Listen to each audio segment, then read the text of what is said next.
Il y a deux jeunes filles qui se connaissent depuis toute petite et elles vivaient ensemble. Une vivait au nord et l'autre vivait à Yaoundé chez sa grande sœur. Donc, elles se rencontrent comment? Elles viennent. Celle qui vivait au nord, je vais prendre ce rôle-là, moi. Bon, moi, je vivais au nord et je viens donc passer les vacances à Yaoundé chez sa grande sœur. Et elle et moi, on avait le même âge.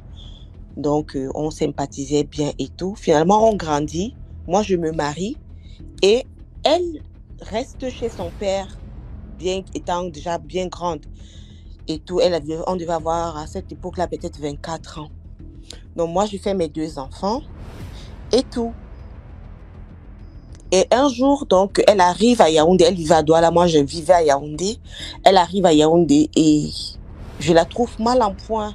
Elle est triste et tout. Je lui demande, mais qu'est-ce qui se passe? Une si belle fille comme toi et tout.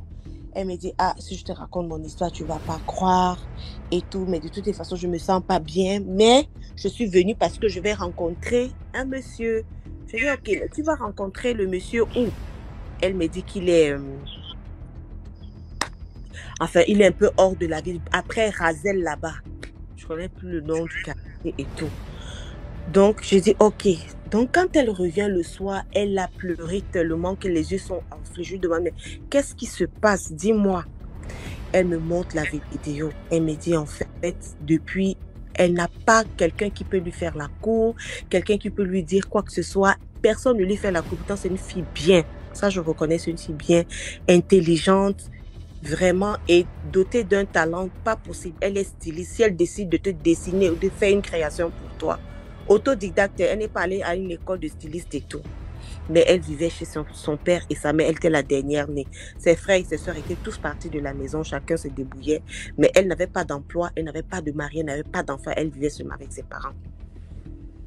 Donc, elle me montre dans la vidéo. Elle me dit, écoute Rita, je suis allée chez un monsieur et ce monsieur-là, étant là-bas, quelqu'un a commencé à parler en moi. Il a appelé la personne qui me dérangeait, la personne est venue parce que cette personne en fait habite en moi. Et elle me dit, j'étais étonnée parce que j'ai reconnu moi-même la voix de la personne là, c'était mon père. C'était mon père. Et le monsieur lui demande donc, qui es-tu? Il refuse de se présenter. Donc du coup, sa voix se transforme en voix masculine. Elle dit que si le monsieur n'avait pas pris mon portable et filmé, je n'allais pas croire. Le monsieur refuse de se présenter, donc le type là l'a giflé. Elle est tombée, c'est là où le type dit que non, attends, je vais me présenter. Le monsieur travaillait, c'était un homme de Ngaoundéré. Il travaillait avec son épouse. Donc, comme ça, elle dit que donc, le monsieur lui a donné rendez-vous de repasser après. Que en fait, il lui explique que son père, en fait, a le serpent. C'était les gens de l'Ouest. Son père a un serpent et ce serpent-là habite en elle. Ça, c'est d'un de deux. Elle était une épouse de nuit à son père. C'est pourquoi elle ne pouvait pas garder une relation longtemps. Donc, elle prend ça comme une douche froide. Entre-temps, moi, j'ai un fils qui ne parle pas depuis que je suis allée dans le village de son père avec lui. Et comme elle connaît que mon fils avait ce problème-là, elle me propose alors que est-ce que tu penses pas qu'il faut que tu amènes un peu ton enfant là-bas, un de ces quatre. Mais je dis que non, moi je crains mon mari parce que mon mari peut découvrir, il n'apprécie pas ce genre de choses. Elle dit, écoute, tu sais, il faut lutter pour ton enfant. Si tu sais vraiment, on sait tout comment ça s'est passé, ton enfant allait bien, tu l'as amené dans le village de son père, une semaine après, quand vous êtes revenu, il a perdu le langage. Jusqu'à aujourd'hui. J'ai dit, ok, d'accord. Donc, en attendant, elle est repartie. Quand elle est revenue, elle m'a montré une autre vidéo, en fait. Le monsieur la mettait, il ne la touchait pratiquement pas. Il avait juste posé ses deux doigts sur son nombril. Elle a commencé à avoir de fortes douleurs, de contractions. Elle me disait que c'est comme si j'enfantais. Ses pieds se sont ouverts. Ses habits se sont déchirés. C'est comme si elle accouchait, elle transpirait. Donc, elle était en travail. C'était seulement pour faire sortir le serpent là de son sexe et tout. Elle tremblait, elle transpirait. Après ça, elle était fatiguée. Elle est tombée, elle a perdu connaissance. Elle était fatiguée. Quand elle s'est réveillée, le monsieur lui a demandé d'aller acheter une bouteille d'eau minérale fermée.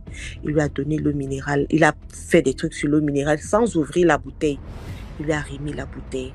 Moi, même si je n'avais pas vu cette vidéo-là, je n'aurais pas cru à cette histoire-là.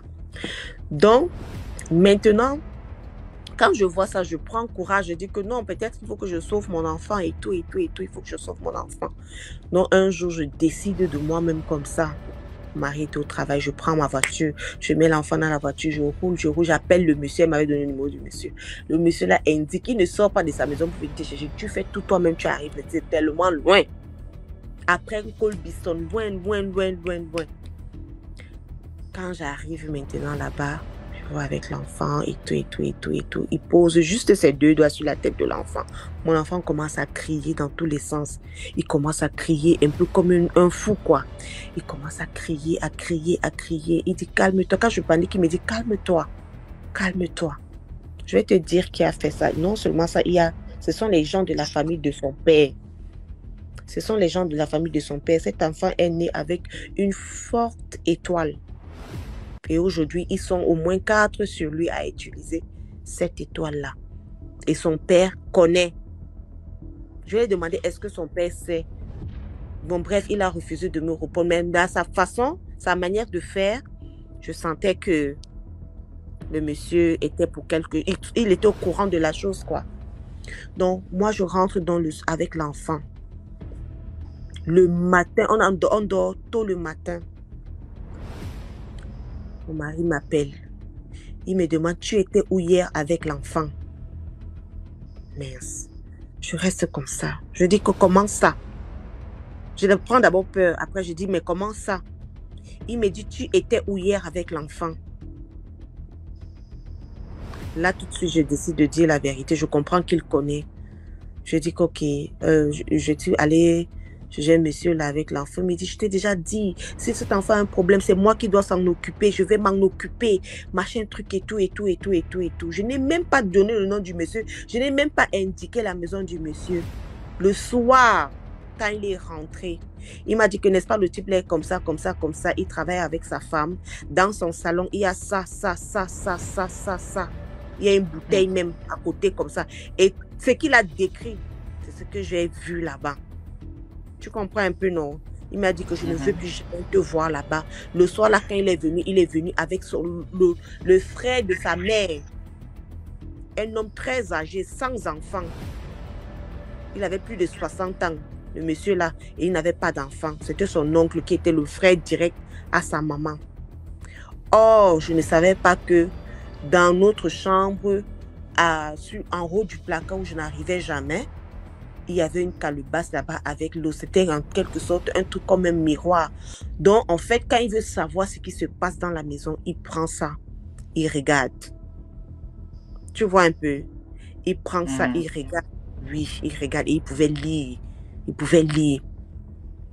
Et son oncle était dans des choses vraiment compliquées et tout. Donc, sans que moi je ne leur indique, avec leur mysticisme, ils sont arrivés à la maison de ce monsieur-là. Et ils ont menacé le monsieur-là avec son épouse.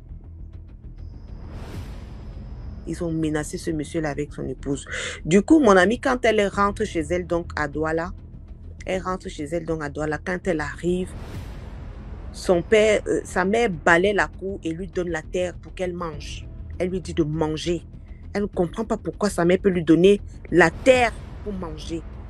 Elle ne mange pas, mais le monsieur lui a dit que quand tu arrives avec l'eau là, pulvérise l'eau là dans ta chambre. Elle a ouvert la bouteille Tanguy là dans sa chambre. Elle a versé l'eau. Son père a commencé à faire les problèmes tôt le matin qu'il y a quelqu'un qui veut le tuer. Que sa fille veut le tuer. Il s'est déplacé directement. Il est parti à Banjul. Il a pris la voiture. Il est parti à Banjul. Le type lui a dit de rester tranquille. Puisqu'elle n'avait pas l'argent pour déménager. En fait, l'idéal aurait été qu'elle déménage pour prendre son appartement. Mais elle ne travaillait pas. Elle n'avait rien. Elle était obligée de continuer à rester avec ses parents. Finalement, son père restait là-bas au village. Après, il demande que tout le monde doit venir au village pour faire la récolte. Il y avait le haricot et les pommes de terre qui pourrissaient au champ. Ils sont partis. Elle dit que quand ils rentraient, ils avaient pris la voiture, ils ont fait un gros accident. Personne n'a rien eu. Elle était la seule qui s'est vraiment gravement blessée. Gravement blessée. Elle a compris que ici, sa vie en dépendait. Ici, sa vie en dépendait. Quand elle a parlé de ça à ses sœurs ont fait genre, elle a compris que ses sœurs aînées là, connaissaient l'histoire. Et il avait fait la même chose avec ses grandes sœurs, tant que ses grandes sœurs étaient encore là à la maison. Tu comprends un peu? Donc, il y a des parties où les parents entrent dans des trucs compliqués et ça déteint sur nous et tout. Finalement, il a fallu que le papa, là, puisque son serpent était déjà dans ses mains, il était d'abord parti cacher ça au village. Il ne savait plus où mettre ça. Il ne savait plus où mettre ça. En ville, c'est un peu compliqué. Il faut avoir les toilettes traditionnelles là et tout. Or, il n'y a pas ça. Ça a menacé le papa là comme ça, au point où elle est quittée de là, elle est partie vivre chez elle. Quelque temps après, le papa là est décédé. Le papa là est décédé. Jusqu'aujourd'hui, sa mère ne lui parle pas. Ne lui adresse pas la parole. Mais dès qu'elle est partie de là, quelques temps après, elle a conçu. Elle s'est mise avec quelqu'un. Aujourd'hui, elle est mariée. Elle a 3 enfants. L'autre, finalement, quand elle appelle le monsieur pour revenir avec son enfant, le monsieur refuse parce que les gens sont venus le menacer. Et jusqu'aujourd'hui, l'enfant est toujours resté comme ça, sans parole.